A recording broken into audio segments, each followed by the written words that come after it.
Hello बच्चों, hello hello hello. क्या हाल चाल, कैसे चल रही है आप सबकी पढ़ाई? उम्मीद करते अच्छे होंगे, मस्त होंगे और अपनी पढ़ाई में व्यस्त होंगे। मैं श्याम स्वागत करते हैं आप सभी का आपके अपनी प्रकार CMR ऑनलाइन क्लास में। तो आज का हमारा टॉपिक है फिजिक्स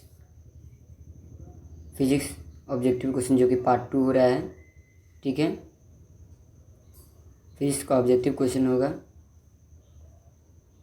जो कि हमारा पार्ट 2 होगा। ठीक है, तो चलते हैं हम लोग अपने प्रश्न की ओर।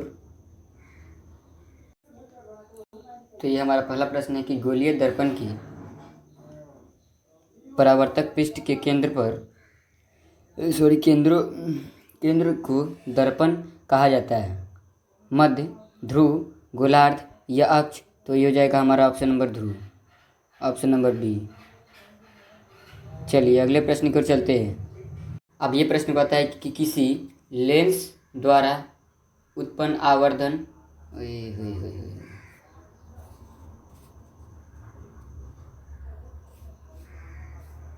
कह रहा है कि किसी लेंस द्वारा उत्पन्न आवर्धन का SI मात्रक होता है। मीटर, सेंटीमीटर या मिलीमीटर या मात्रक विहीन? तो ऑप्शन नंबर क्या हो जाएगा हमारा? ऑप्शन नंबर डी, मात्रक विहीन। ये VBA ऑब्जेक्टिव है, याद कर लीजिए। अगले प्रश्न को चलते हैं। ये प्रश्न कहता है कि इनमें कौन दर्पण का सूत्र है? देखिए ये क्वेश्चन तो आप भूलिएगा नहीं, कभी नहीं। लेंस का सूत्र पूछा जाता है, सॉरी दर्पण का सूत्र पूछा जाता है। तो इसका option number 1/V 1/V plus 1/U equal to 1/F, या 1/U minus 1/V equal to 1/F, या 1/V plus VU/1 equal to 1/F, या V/1 plus 1/U equal to 1/F। तो ऑप्शन नंबर हमारा ए हो जाएगा सही। A/V equal to 1/U equal to A/V plus 1/U equal to 1/F। ठीक है, option number A. चलिए अगले प्रश्न को चलते हैं। और हाँ, ये क्वेश्चन आप भूलिएगा नहीं, ये क्वेश्चन पूछे जाते हैं और इसका ये न्यूमेरिकल बनाने में भी इसका उपयोग किया जाता है। ठीक है, इस सूत्र का। चलिए अगले प्रश्न को चलते हैं। अब ये प्रश्न कहता है कि दंत विशेषज्ञ मरीजों के दांतों का बड़ा प्रतिबिंब देखने के लिए हम किस दर्पण का उपयोग करते हैं? डॉक्टर जो होता है किसका उपयोग करता है? अवतल दर्पण का, समतल, उत्तल या सभी का? तो हमारा ऑप्शन नंबर क्या हो जाएगा? ए, अवतल दर्पण। क्यों अवतल दर्पण? क्योंकि ये बड़ा प्रतिबिंब बनाता है, इसीलिए। चलिए अगले प्रश्न को चलते हैं। अब ये प्रश्न है कि पतले लेंस का आवर्धन क्षमता होती है कम, अधिक, संतुलित या सभी? तो कम होता है। पतले लेंस के ये आवर्धन क्षमता कम होती है, ऑप्शन नंबर ए। चलिए अगले प्रश्न की ओर चलते हैं। अभी प्रश्न कहता है कि अवतल दर्पण के ध्रुव और मुख्य फोकस के बीच रखे बिंब का प्रतिबिंब की प्रकृति होती है। कैसे कर ले? आभासी या उल्टा, आभासी या सीधा, काल्पनिक एवं सीधा या सभी? तो ऑप्शन नंबर क्या हुई हमारा? बी। बोले अवतल दर्पण आभासी और उल्टा, आभासी और उल्टा, आभासी और सीधा ना होगा, ऑप्शन नंबर बी। चलिए अगले प्रश्न पर चलते हैं। ये प्रश्न कह रहा है कि उत्तल लेंस के मुख्य फोकस पर रखे प्रतिबिंब स्थित होते हैं वक्रता केंद्र पर, या फोकस एवं केंद्र के वक्रता के बीच, या अनंत पर, या फिर ध्रुव एवं वक्रता केंद्र के बीच? तो ऑप्शन नंबर हमारा हो जाएगा सी, अनंत पर। चलिए अगले प्रश्न पर चलते हैं। ये क्वेश्चन है कि अवतल दर्पण के सामने आप अनंत पर रखे बिंब का प्रतिबिंब कहाँ स्थित होता है? वक्रता केंद्र पर, अनंत पर, ध्रुव पर, फोकस पर? तो ऑप्शन नंबर डी हो जाएगा फोकस। चलिए अगले प्रश्न की ओर चलते हैं। ये क्वेश्चन पूछे जाते हैं।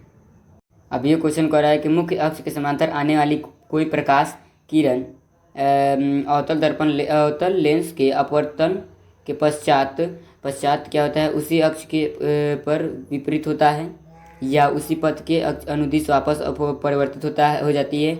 निर्गत किरण मुख्य अक्ष के समांतर हो जाती है, या निर्गत किरण मुख्य अक्ष की दूरी हो जाती है? तो निर्गत किरण मुख्य अक्ष की दूरी हो जाती है, ऑप्शन नंबर डी। चलिए अगले प्रश्न चलते हैं। अब ये प्रश्न कहता है कि लेंस के प्रकाशिक केंद्र से गुजरने वाली प्रकाश किरण अपवर्तन के पश्चात विचलन के साथ निर्गत होती है, या फिर 7 रंगों में विभक्त हो जाती है, या बिना विचलन से निर्गत होती है, या इनमें से कोई नहीं? तो ये ऑप्शन नंबर हमारा हो जाएगा बी, 7 रंगों में विभक्त हो जाती है। सूर्य के प्रकाश में कितने रंग होते हैं? सात होते हैं, ठीक है। और ये प्रिज्म पे जब उजला प्रकाश प्रिज्म में पड़ता है तो 7 रंग विभक्तित हो जाता है, ठीक है।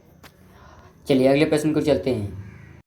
ये क्वेश्चन है कि दाढ़ी बनाने के लिए कौन सा दर्पण का उपयोग किया जाता है। ये क्वेश्चन भी इंपॉर्टेंट है, ठीक है। अवतल उत्तल समतल या इनमें से कोई नहीं, इंपॉर्टेंट क्वेश्चन है, तो ये तो इम्पोर्टेंट है। ये क्वेश्चन हो जाएगा हमारा सी, अवतल दर्पण। अवतल दर्पण क्यों? क्योंकि ये बड़ा प्रतिबिंब बनाता है। चलिए अगले प्रश्न को चलते हैं। अब ये क्वेश्चन कह रहा है कि एक उत्तल लेंस एक उत्तल लेंस की क्षमता एक डायोप्टर है तो उस लेंस की फोकस दूरी क्या होगी? +10, ये 10 सेंटीमीटर या -10 सेंटीमीटर, 100 सेंटीमीटर, या फिर -100 centimetre. Option number C, +100 centimetre. चलिए अगले प्रश्न को चलते हैं।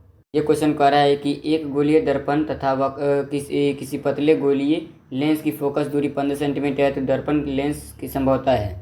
तो अवतल, दोनों अवतल होंगे, दोनों उत्तल, उत्तल दोनों, दर्पण अवतल उत्तल। तो हमारा ऑप्शन नंबर हो जाएगा दोनों अवतल होगा, ऑप्शन नंबर ए। चलिए अगले प्रश्न की ओर। ये क्वेश्चन कर रहा है कि किसी माध्यम के अपवर्तनांक का मान होता है sin i by sin r, sin r by sin i, sin i into sin x r, या sin i plus sin r। तो ऑप्शन नंबर क्या हो जाएगा? ऑप्शन नंबर ए हो जाएगा, sin i by sin r। ये भी important question है, ये पूछे जाते हैं, ठीक है। इस बार आने की संभावना अधिक है। चलिए अगले प्रश्न चलते हैं।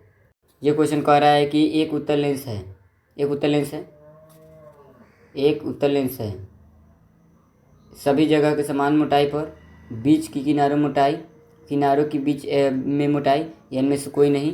तो ऑप्शन नंबर क्या हो जाएगा? ऑप्शन नंबर हमारा हो जाएगा सी, किनारों की अपेक्षा बीच की मोटाई। चलिए अगले प्रश्न को चलते हैं। अब ये क्वेश्चन कह रहा है कि अवतल लेंस का आवर्धन m बराबर होता है u बाई भी, या u भी, या u प्लस भी, या v बाई यू। तो ऑप्शन नंबर क्या हो जाएगा? ऑप्शन नंबर हमारे डी हो जाता है, v बाई यू। अगले प्रश्न की ओर चलते हैं।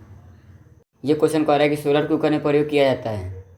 सोलर कुकर में किसका प्रयोग है? उत्तल लेंस का, अवतल दर्पण, या फिर अवतल दर्पण का, उत्तल दर्पण का, समतल दर्पण का, या अवतल उत्तल दोनों का।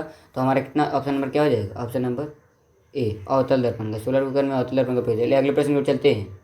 चलिए ये प्रश्न कह रहा है कि एक गोलीय दर्पण फोकस नांतर एक वक्रता त्रिज्या के बीच संबंध है। इसके सभी संबंध है r by r equal to 2r, r equal to f equal to r, या f इक्वल टू 2/r, या r equal to f by 2। तो ऑप्शन नंबर हमारा हो जाएगा ए, r इक्वल टू 2f। चलिए अगले प्रश्न की ओर चलते हैं। ये क्वेश्चन कह रहा है कि उत्तल लेंस में बना प्रतिबिंब होता है बराबर और सीधा, वास्तविक और उल्टा, वास्तविक और सीधा, या इनमें से सभी। तो ऑप्शन नंबर क्या हो जाएगा? ऑप्शन नंबर हो जाएगा हमारा वास्तविक तो बनाता है लेकिन उल्टा बनाता है। चलिए अगले प्रश्न की ओर चलते हैं।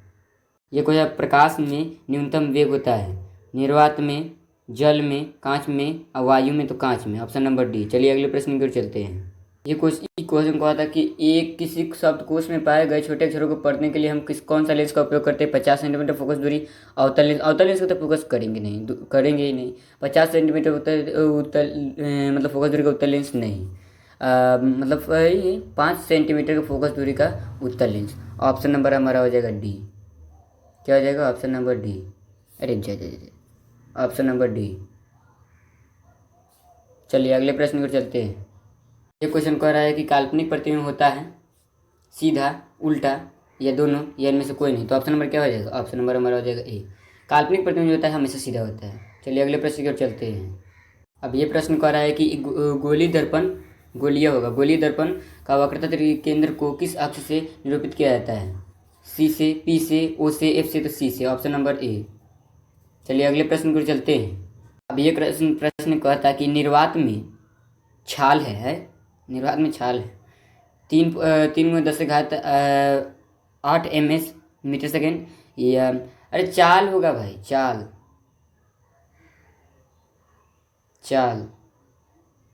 है 3×10⁸ तो यही ऑप्शन नंबर ए हो जाएगा। 3×10⁻⁸ घात है मीटर पर सेकेंड। चलिए अगले प्रश्न में चलते हैं। और ये हमारा लास्ट क्वेश्चन कि दो वक्रता केंद्र पृष्ठ से क्या घिरे ठोस माध्यम को कहते हैं? गोलीय दर्पण, त्रिज्या, या गोलीय लेंस, या समतल दर्पण। तो ऑप्शन नंबर हमारा क्या हो जाएगा? ऑप्शन नंबर सी, गोलीय लेंस कहते हैं। चलिए अगले प्रश्न की ओर। सॉरी मतलब लास्ट आंसर था, क्वेश्चन था। तो थैंक यू, मिलते हैं अगले वीडियो में थोड़ा से ब्रेक के बाद। तब तक के लिए बहुत बहुत धन्यवाद। नया है तो प्लीज़ चैनल को सब्सक्राइब कीजिए। और आज तो मैंने क्वेश्चन एक भी नहीं दिया, इसलिए सॉरी, लेकिन नए हैं तो इस चैनल सब्सक्राइब कीजिए ताकि हर एक वीडियो का नोटिफिकेशन आपके पास जाए। तो ठीक है, bye bye, take care all, you, bye bye.